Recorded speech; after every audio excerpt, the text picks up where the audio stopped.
साधु ने आश्चर्य से पूछा, वत्स, इतनी सुबह कैसे आना हुआ? सब कुशल तो है?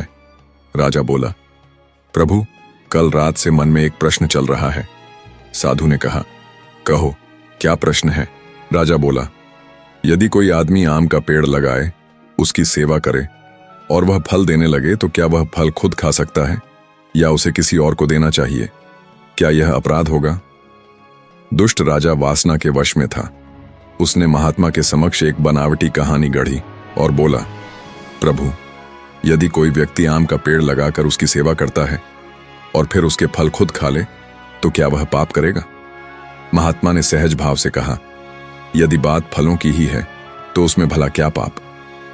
राजा ने भीतर ही भीतर राहत की सांस ली और यह सोचकर कि उसकी विकृत सोच गलत नहीं, संतुष्ट होकर महल लौट पड़ा। परंतु उसके साथ गया नौकर भीमा राजा की इस कथा और व्यवहार से विचलित था, पर कुछ कहने की उसकी हिम्मत न थी।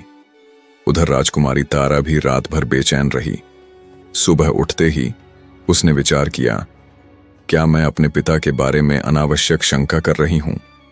इसी सोच में डूबी वह उनसे मिलने गई, पर राजा उस समय महात्मा से मिलने वन गया हुआ था। कुछ देर बाद राजा महल लौटा। कई विचारों के बाद उसने एक पत्र लिखा और नौकर भीमा को आदेश दिया, यह पत्र प्रतापगढ़ ले जाकर राजा धर्मपाल को सौंपो। हुक्म मिलते ही भीमा तुरंत रवाना हो गया। कुछ ही घंटों में वह प्रतापगढ़ पहुंचा। राजा धर्मपाल दरबार में थे। भीमा ने उन्हें प्रणाम कर पत्र देना चाहा तो धर्मपाल बोले, उच्च स्वर में पढ़ो। आज्ञा पाकर भीमा ने पढ़ना शुरू किया। प्रिय राजन, भारी हृदय से सूचित करता हूं कि मेरी पुत्री, आपकी पुत्र वधू तारावती, अपनी माता की मृत्यु का आघात सह नहीं सकी और संसार छोड़ गई। इस शोक संदेश को पहले भेजना चाहता था, पर पत्नी और पुत्री दोनों को खोकर टूटा हुआ था। अब हिम्मत कर यह पत्र भेज रहा हूं।